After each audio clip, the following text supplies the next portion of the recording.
நீட்டை வந்து கொண்டு வரப்பட்டதுலேருந்தே அதை எதிர்த்துட்டு தான் இருக்கோம். நீட்டே வேண்டாங்க. இது தொடங்குனது அனிதாவினுடைய இறப்புலேருந்து துவங்குனது. நம்ம வெறும் போஸ்ட்லயோ ஸ்டோரியிலையோ இல்லை சோஷியல் மீடியாலோ இருந்தால் அது வேலைக்கு ஆகாது. ஆர்எஸ்எஸ் பிஜேபி எதிர்ப்பை நோக்கி இந்த அரசியலை திருப்பி இருக்காங்க. யங்ஸ்டர்ஸ் முன்னுக்கு வந்திருக்காங்கன்னா போராட்டத்துக்கும் மேலே உங்களுக்கு உமன் அபியூஸ்ன்றது நார்மலைஸ் ஆகிட்டு இருக்கு. அதுக்கப்புறமா இப்போ ஸ்டேட் வயலன்ஸ்ன்றது நார்மலைஸ் ஆகிட்டு இருக்கு. இந்த போராட்டத்தினுடைய தன்மை நீட் பேன் தான். நீட்டுங்கிற சிஸ்டமே ஒரு முறைகேடு தான். அதையே இல்லாம ஆக்கணும்னு தமிழ்நாடு முன்னெடுத்திருக்கு. எங்கள்ல நாங்க பல பேரை இழந்துகிட்டு இருக்கோம் இந்த ஒரு நீட் அப்படின்ற ஒரு விஷயத்தினால. சிஎம் சார் கொஞ்சம் தயவு செய்து பேசுங்க. எங்க ஃபியூச்சர் உங்க கையில தான் இருக்கு. C7 நியூஸ் நேயர்களுக்கு வணக்கம். தமிழகத்திலும் தொடர்ந்து நீட்டை ஒழிக்கணும் அப்படின்ற கோரிக்கையை முன்வச்சு மாணவர்கள் போராட்டத்துல ஈடுபட்டு வராங்க. இந்த போராட்டத்துக்கு அரசியல் தலைவர்கள், நடிகர் நடிகைகள் உட்பட எல்லாருமே அவங்களுடைய ஆதரவு குரலை எழுப்பிட்டு வராங்க. இந்த நிலையில மாணவர்களுடைய மனநிலை எப்படி இருக்கு, போராட்டத்துல என்ன மாதிரியான ஒரு கோரிக்கைகளை முன்வைக்கிறாங்க அப்படின்றத நேரடியா அவங்க கிட்ட உள்ள போய் கேட்டு தெரிஞ்சுக்கலாம். அதே சமயம் டெல்லியை பொறுத்த வரைக்கும் இந்த நீட் தேர்வு முறை சரியா நடக்கல அப்படின்ற ஒரு கோரிக்கையை முன்வைக்கிறாங்க. அதே மாதிரி கல்வித்துறை அமைச்சர் பதவி விலகணும்னு சில கோரிக்கைகளை முன் வச்சு போராட்டத்துல ஈடுபட்டுட்டு வராங்க. அப்படி இருக்கும்போது தமிழகத்துல நடந்துட்டு இருக்கிற இந்த போராட்டம் கொஞ்சம் மாறுபட்டிருக்கு, கோரிக்கைகள் மாறுபட்டிருக்கு, நிறைய விமர்சனங்கள் இருக்கு. அதையும் நேரடியா அவங்க கிட்டயே கேட்டு தெரிஞ்சுக்கலாம் வாங்க.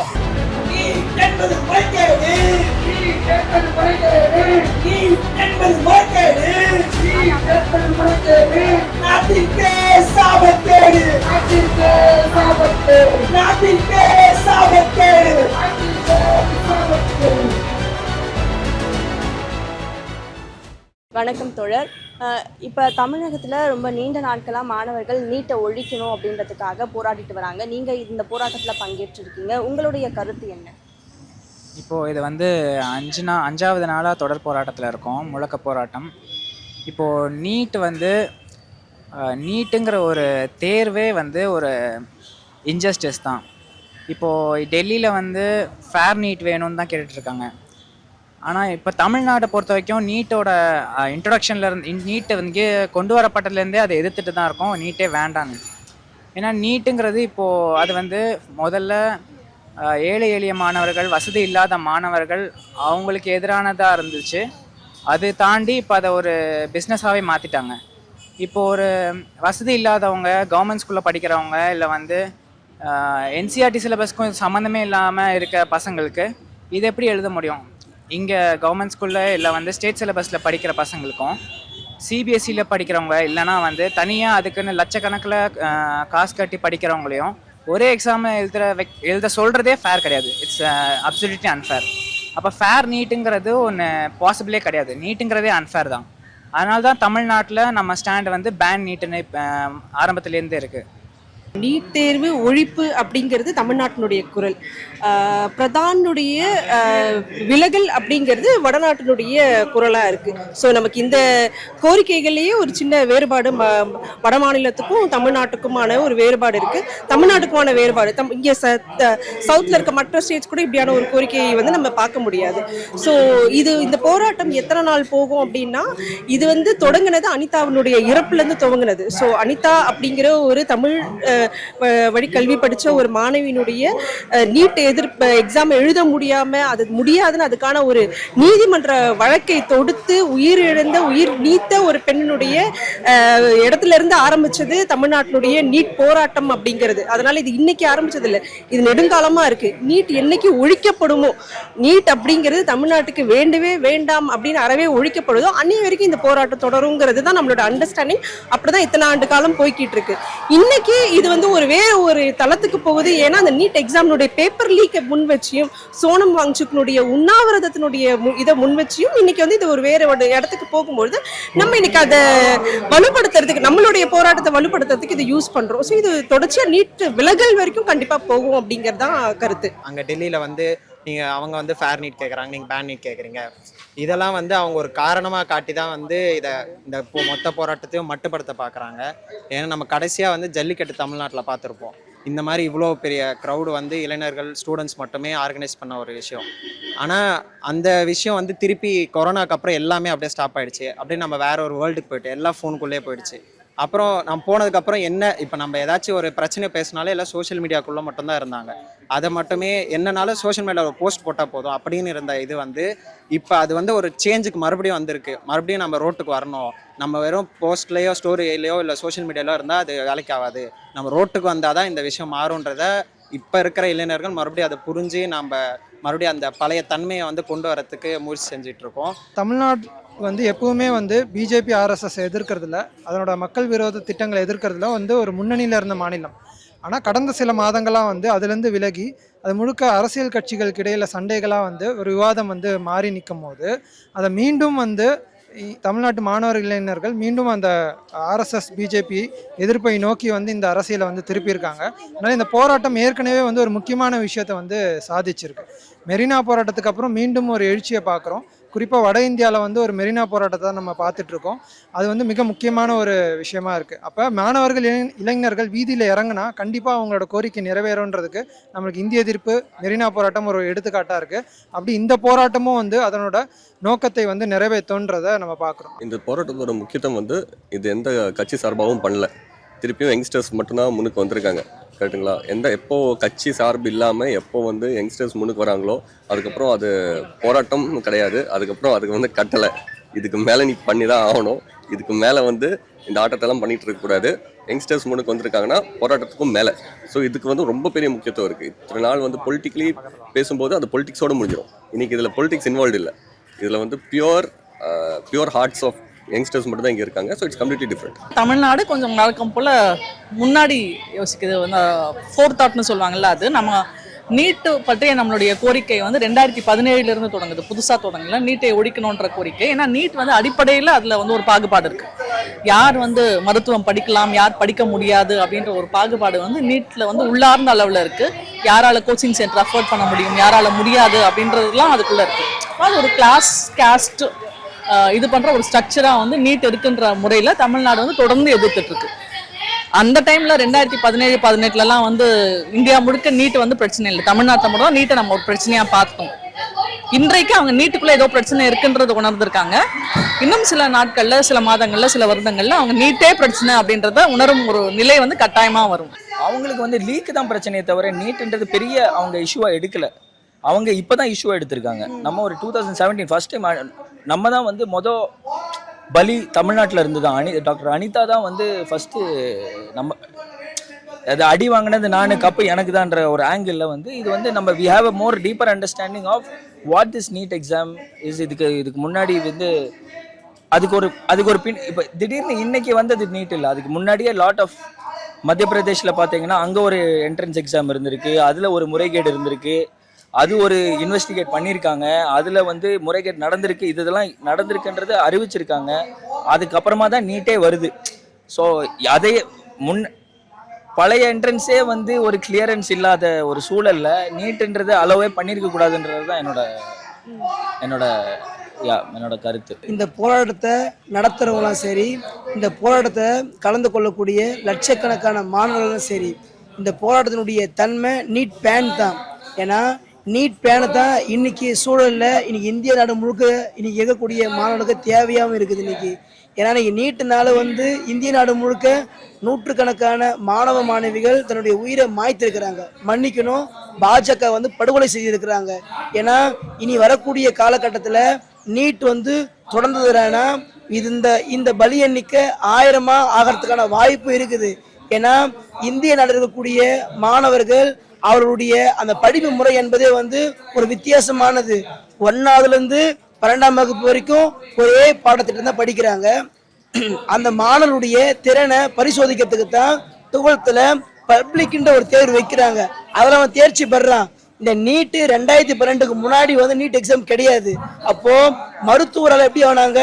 1200க்கு யாரு வந்து அதிகமான மதிப்பெண் எடுக்கிறாங்களோ அந்த 12th மதிப்பெண் ஒற்றை சதவீத முறைப்படித்தான் மருத்துவ சிட்டு எல்லாம் கொடுத்துருந்தாங்க. ஆனா இந்த நீட் நுழைவுத் தேர்வுன்றது இன்னைக்கு இந்திய நாட்டில் அமல்படுத்தின நாள் முதல்ல 12th ஒவ்வொருத்தருமே ஒவ்வொரு சப்ஜெக்ட்லையும் சென்டம் மார்க் எடுத்தாலும் கூட இதெல்லாம் செல்லுபடி ஆகாது. நீ மறுபடியும் ஒரே பாடத்திட்டத்தை 1ஆவதுலேருந்து 12ஆவது இருக்கக்கூடிய அந்த பாடத்திட்டத்தை மறுபடியும் படி, நான் வைக்கிறேன் பாரு, அதுதான் தகுதி தேர்வுன்னு இந்த மாதிரி தகுதியற்ற தேர்வை தகுதின்னு சொல்லிட்டு மாணவர்களுடைய ரத்தத்தை குடிக்கிறாங்கல்ல ஒன்றிய அரசு பாஜக. அப்போ இது ஃபேர் கிடையாது, பேன் தான் பண்ண வேண்டியது. இன்னைக்கு பல பேர் வந்து தடுமாறுறாங்க. இன்னைக்கு இருக்கக்கூடிய நிர்வாகிகள் அதில் சரியா இருக்கிறாங்க. நீட் வந்து பேன் தான் பண்ணணும். அப்படி ஃபேர்ன்னு பேசக்கூடிய தோழர்கள் இது வந்து ஒரு முதல் கட்டமா வச்சுட்டு இரண்டாவதா பேனுக்கு வரணும். எல்லாருமே சில பேர் தடுமாறலாம், ஆனா இந்திய நாட்டினுடைய மாணவர்களுடைய உயிரை பாதுகாக்கிறேன்னா அது ஃபேர் வரக்கூடாது, பேன் தான் வரணும். தமிழ்நாட்டுக்கும் வட இந்தியாவுக்குமான வேறுபாடு, சிஜேபி கட்சி நீங்க சொன்ன மாதிரி அவங்க நீட்ல வினாத்தாள் கசிவு அந்த முறைகேடை ஒழிக்கணும்னு சொல்லி தான் அவங்க போராட்டத்தை நடத்துறாங்களே ஒழிய நீட்டு தேர்வையே ஒழிக்கணுங்கிறது அவங்களுக்கு என்னன்னே தெரியாது. அந்த இடத்துக்கு அவங்க வரவே இல்லை. இந்த மாதிரி இந்த எக்ஸாம்ல ஒரு முறைகேடு நடக்குது, அந்த அமைச்சர் தர்மேந்திர பிரதான் பொறுப்பேற்று பதவி விலகணும். ஆனா தமிழ்நாடு 2017 இருந்து என்ன கோரிக்கை வைக்குது? நீட்டே இருக்கக்கூடாது. அனிதா மரணம் பல்வேறு விஷயங்கள்ல இருந்து நீட்டே இருக்கக்கூடாது அப்படிங்கிற விஷயத்தை தான் அவங்க முன் வச்சாங்க. அப்ப அப்படி ஒரு இதுதான் தமிழ்நாட்டினுடைய முன்மாதிரி. அதனாலதான் தமிழ்நாடு இந்தியாவுக்கே முன்னோடி மாநிலமா திகழுது. இந்த நிலையில தான் இன்னைக்கு தமிழ்நாடு இந்த கரப்பான் பூச்சி பார்ட்டி எடுத்திருக்கக்கூடிய தேர்வு முறைகேடு அப்படிங்கிற அந்த கோரிக்கை என்னுடைய அடுத்த கட்டம், நெக்ஸ்ட் ஸ்டேஜ். நீட்டே கூடாது, நீட்டு தேர்வே முறைகேடு தான். அதுல வினாத்தாள் முறைகேடுங்கிறீங்க, அந்த நீட்டுங்கிற சிஸ்டமே ஒரு முறைகேடு தான். அதையே இல்லாம ஆக்கணும்னு தமிழ்நாடு முன்னெடுத்திருக்கு. இதே தமிழ்நாடு தான் இடஒதுக்கீடு வகுப்பாரி உரிமையை முன்னெடுத்தது. இன்னைக்கு இந்தியா முழுக்க பிற்படுத்தப்பட்ட இளைஞர்கள் படிக்கிறதுக்கும் வேலை வாய்ப்பு வைக்கிறதுக்கும் அன்னைக்கு பெரியார் நடத்தின இடஒதுக்கீடு இதே தமிழ்நாடு தான் முன்னெடுத்தது. இப்படி எல்லா விஷயத்துக்கும் தமிழ்நாடு முன்மாதிரியா இருக்கிற மாதிரி நீட் எதிர்ப்புக்கும் ஒரு மிகப்பெரிய அது போராட்டத்தை எடுத்தது வேணா அவங்களா இருக்கலாம், பட் அதனை அடுத்த கட்டத்துக்கு எடுத்து செல்றது தமிழ்நாடு தான் அப்படிங்கிறதுக்கு உதாரணம் தான் இந்த போராட்டம். இந்த ப்ரொடெஸ்ட் அப்படின்றது வந்து பியூர் அண்ட் பியூர்லி வந்து ஒரு எஜுகேஷன் சிஸ்டமோட ஃபெயிலியருக்கு அகேன்ஸ்டா இருக்கிற ஒரு ப்ரொடெஸ்ட் தான். இதை சுத்தி நிறைய ரூமர்ஸும் நிறைய பின்பமும் போயிட்டு இருக்க மாதிரி எங்களுக்கு ஃபீல் ஆகுது.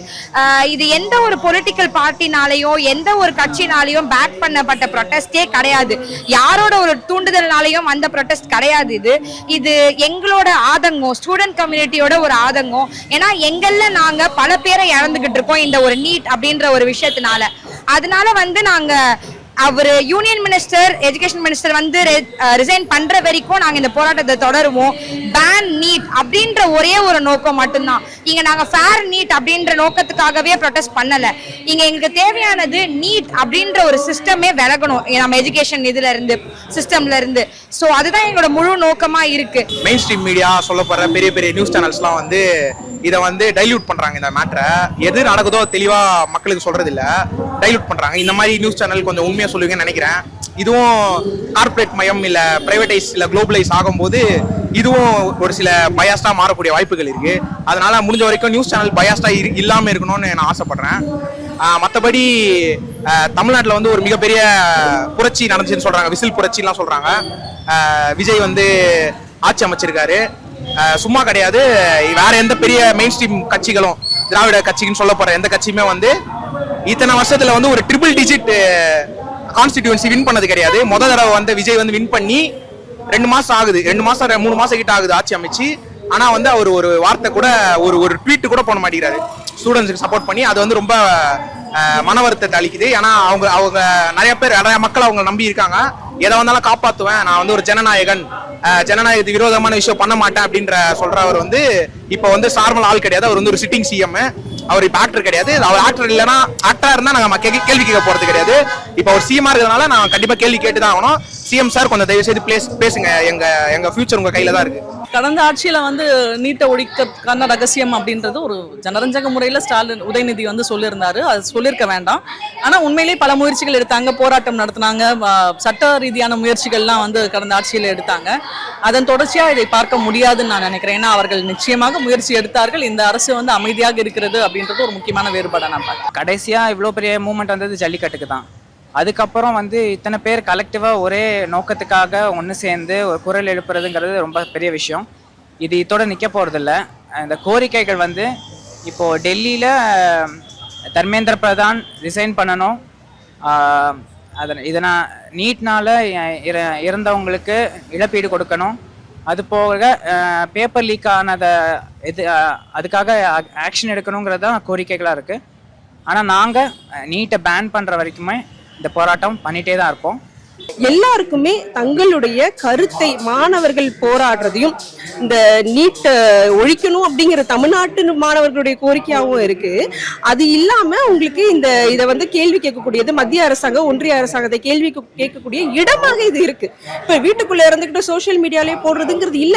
இப்ப ஜென்சி என்ன சொல்றாங்க, we want to come out, we want to express our design, எங்களுக்கு பிளக்கார்ட் பிடிக்கணும், எங்களுக்கு பேசணும், எங்களுக்கு ஒரு மேடை கொடுத்தா எங்களுடைய மாற்று கருத்தை நாங்க வெளிப்படுத்தணுங்கிறது அவங்க இன்னும் ஆழமா இருக்கிறாங்க. அதனால இது ஏதோ வெறும் டிஜிட்டல் ஜெனரேஷன் மட்டும் இல்ல, we are willing to step out அப்படிங்கறது தான் காமிக்கிறாங்க. அதுக்கான ஸ்பேஸ் இப்ப இருக்கு. இப்போ நாங்கள் இங்கே பண்ணுறது வந்து பாலன் இல்லம்ல பண்ணுறோம். இது ஒரு சிபிஐயோட ஸ்டேட் ஆஃபீஸில் பண்ணுறோம். அது உள்ள ஆஃபீஸ் உள்ளன்றதுனால வந்து போலீஸ் உள்ள அவங்க வரல, அந்த பிரச்சனை இல்லை. ஆனால் இதுக்கு முன்னாடி எஸ்எஃப்ஐ, டைஃபி இல்லை வெளியே ஏஎஸ்எஃப், சிஜேபிலாம் கூட வெளியே ட்ரை பண்ணாங்க. ஆனால் அதுக்கு எதுக்குமே போலீஸ் பர்மிஷனே தரல. எவ்வளோ அலைஞ்சும் தரவே முடியாதுன்னு சொல்லிட்டு வந்தவங்கலாம் வந்த உடனே ப்ரொடெஸ்டே பண்ண ஸ்டார்ட் பண்ண விடாமே அரெஸ்ட் பண்ணுற ஒரு நிலைமை தான் இங்கே இருக்குது. அப்படி இருக்கிறதுனால அவங்க ப்ரொடெக்ஷன் பண்ணலாம் வரல. இந்த விஷயம் வெளியே பரவிடக்கூடாது. இது டிவிக்கு அரசுன்னு கிடையாது, நம்ம இந்தியா ஃபுல்லாக எந்த அரசாக இருந்தாலும். இப்போ கேரளாவில், கர்நாடகாலையும் சிஎம்லாம் டெல்லியில் போய் ப்ரொடெஸ்ட் பண்ணுறாங்க. ஆனால் அவங்க சிஎம் மட்டும்தான் போகிறாங்க தவிர்த்து அங்கே ப்ரொடெஸ்ட் பண்ணுற மாணவர்களை இதே மாதிரி தான் ஸ்மோக் பாம்பு போடுறது, அவங்கள அரெஸ்ட் பண்ணுறதுலாம் நடந்துகிட்டே தான் இருக்குது. ஸோ இது வந்து இந்த சிஜேபி இந்த மாணவர்களோட எழுச்சி வந்து எல்லா கட்சிகளுக்குமே ஒரு பெரிய பயமாக இருக்குன்னு நினைக்கிறேன். ஓகே, நம்ம 2017 போராடும் போதும் பேன் நீட்டு தான், இன்னைக்கு 2026 பேன் நீட்டு தான். இப்போ வந்து மற்ற மாநிலங்கள் இப்போ தான் வந்து பிக்சருக்குள்ளே வராங்க. அவங்க இப்போ தான் வந்து நீட்டுன்னு இருக்கிற லெவலுக்கு வந்திருக்காங்க. அதுக்கப்புறம் தான் பேன் நீட்டுக்கெல்லாம் வருவாங்க. முக்கியமான விஷயம், ஷெட்யூல் 7 இருக்கிற கன்கரண்ட் லிஸ்ட் இருக்கிறதா பெரிய பிரச்சனை. எஜுகேஷன் எப்பயோ வந்து ஸ்டேட் லிஸ்ட்டுக்கு மூவ் பண்ணிட்டு போயிருந்துருக்கலாம். அது இல்லை, நான் கன்கரண்ட் லிஸ்ட்டில் தான் வச்சுப்பேன் இருக்கிறதே ஒரு பெரிய பிரச்சனை தான்.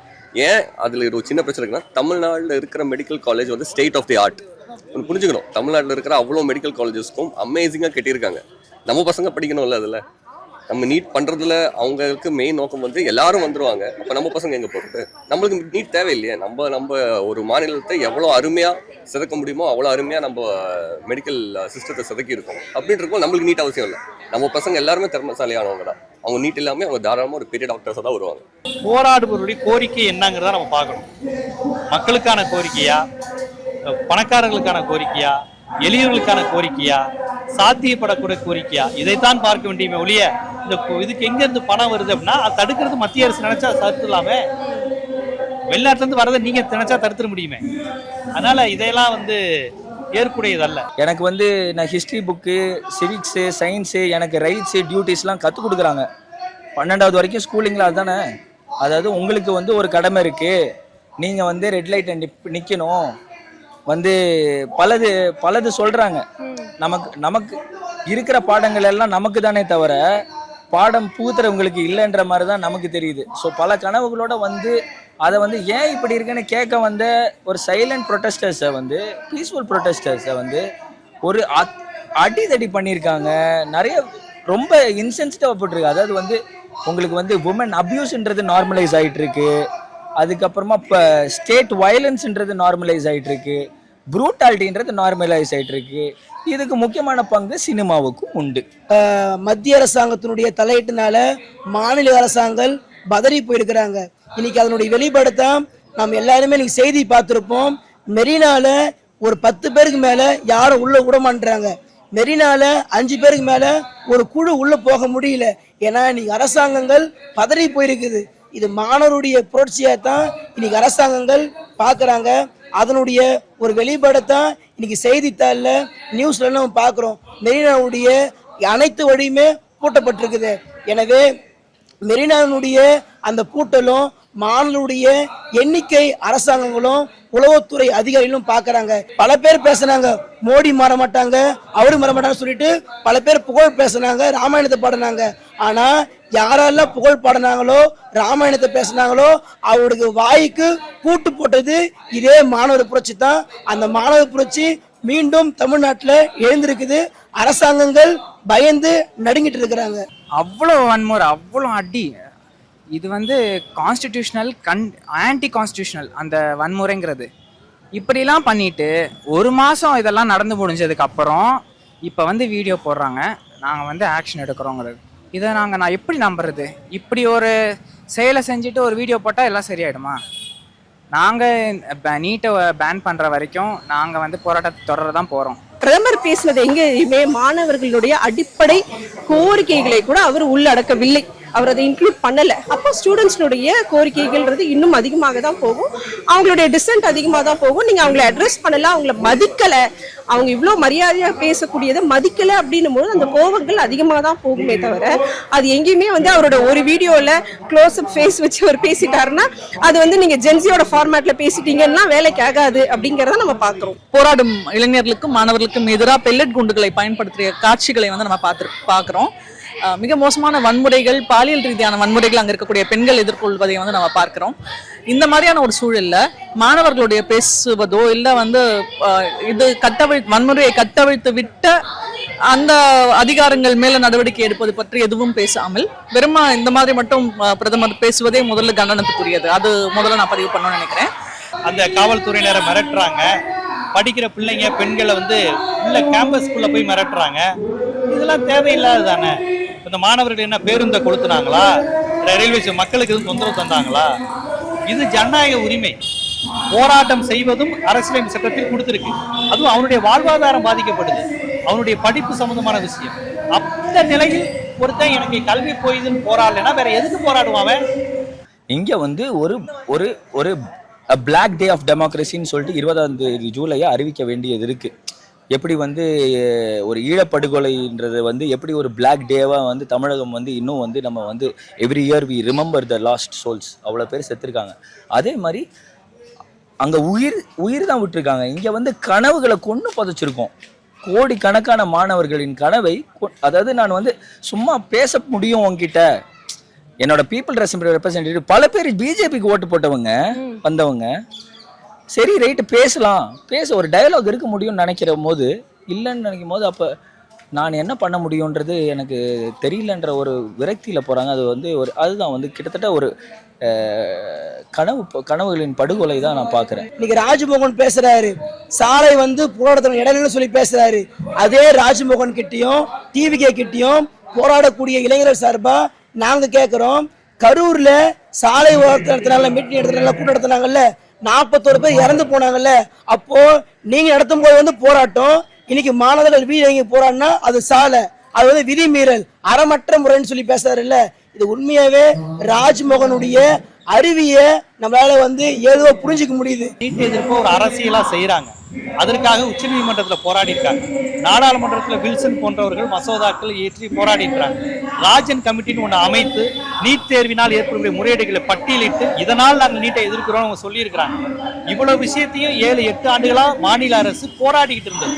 ஆனால் மத்திய அரசு ஒத்துழைக்கல. பாஜக அரசு கோர்ட்டு சாதகமா இல்லை, நாடாளுமன்றத்தில் பெரும்பான்மை இல்லை.